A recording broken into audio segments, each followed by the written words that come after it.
As some of you who know me will have heard me say before, at Rocha UK, we have a very clear vision. And I know that it's a vision shared by all of you who are here. And that vision is very simply that we want to be a part of seeing the culture of the church change, so that it is as commonplace for a church to be engaged in acts of environmental actions, getting out, getting involved in all different ways, whether it's to do with their buildings or contacting their local MPs or looking after land or thinking about the lifestyle of their members or getting involved in climate change campaigns. Whatever it is, we want it to be as commonplace for the church to be engaged in caring for God's earth as it is for the church to be engaged in community action and social outreach and so on. We want to reach a point where a scheme such as Eco-Church actually isn't needed anymore because the church around the country simply gets it. And I know that that is what you want to see happen as well. And I'm excited, really excited about the potential for Eco-Church to play a part, only a small part, because there are many other really good initiatives that other people are doing as well, but to play a part in transforming church culture in this way. As you all know, it takes over from the current eco-congregation scheme, and it differs from it in a number of ways, and there have been all sorts of questions coming into us. What's it going to look like? How is it going to be different? How is it the same? How's it going to work? And so what I want to do now is hand over to Nigel Hopper, who will explain to you how the scheme will actually work. Nigel.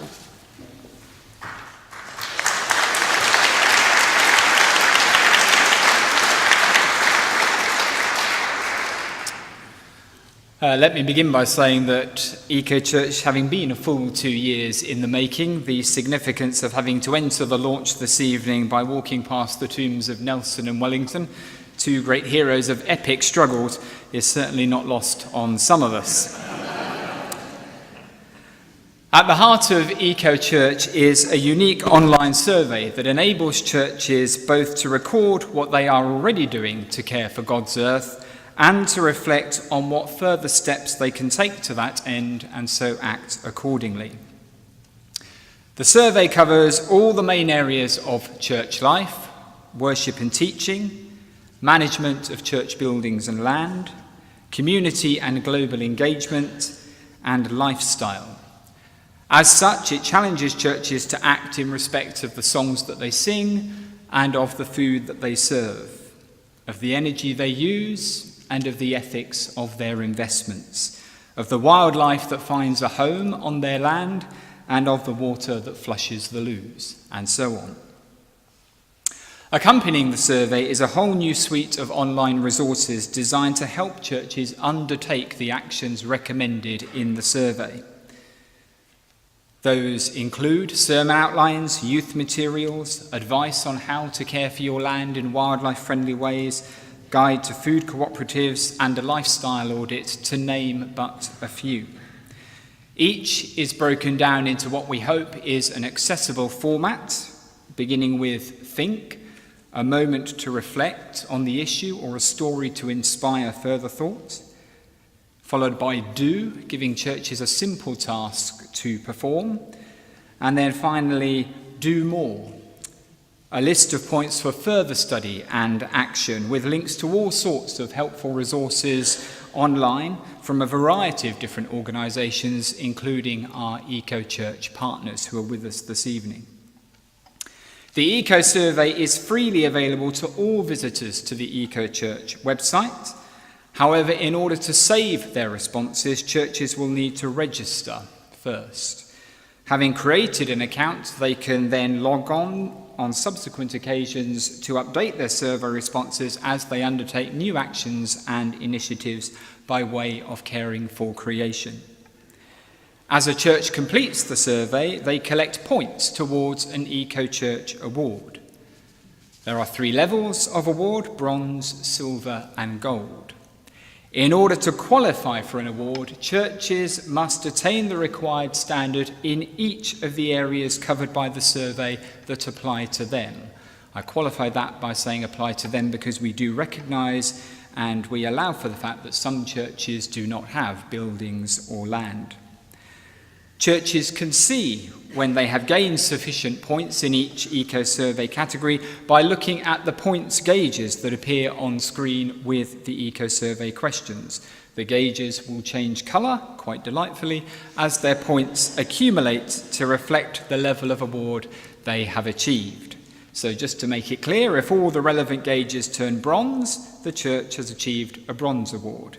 If they all turn silver, they have achieved a silver award, and so on. However, if just some of the gauges turn silver while the others remain bronze, for example, the church would have attained a bronze award rather than a silver, because bronze is the level they have attained in all the categories that apply. In this way, the scheme encourages churches to take action to care for creation across every aspect of their life together, rather than just focusing on one particular area at the expense of others. Churches apply for their awards simply by downloading and completing the simple application form from the website. For bronze and silver awards, we will require confirmation from the church leader that they have seen and approved the eco-survey responses provided on behalf of their church. Additionally, for gold awards, we will arrange for an eco-church assessor to go and visit the church to see and hear for themselves of all that's been going on there by way of caring for God's earth across the areas covered by the survey. Award-winning churches will receive a certificate to mark their achievement and will have the option of purchasing at cost an award plaque to display on their premises. The plaques, appropriately enough, are fashioned from recycled church pews by a community project based in Edinburgh. We are delighted to be able to provide Eco-Church completely free of charge to churches in England and Wales, but I'm certainly not going to miss this opportunity to say we'd be jolly grateful for any donations to help us keep it that way. Our vision for Eco-Church is that the scheme creates a vast network of local centres of creation care in the community, shining beacons of hope for a brighter environmental future across England and Wales. That's a big vision, especially for a relatively small organisation. And as Ruth has indicated, we recognise already that that requires nothing less than a radical change in church thinking and culture. Fortunately, we're not starting from scratch. Thanks to the work of the predecessor to Eco-Church in England and Wales, Eco-Congregation, there are already more than 200 churches actively demonstrating that the gospel is good news not only for God's people, but also for God's earth.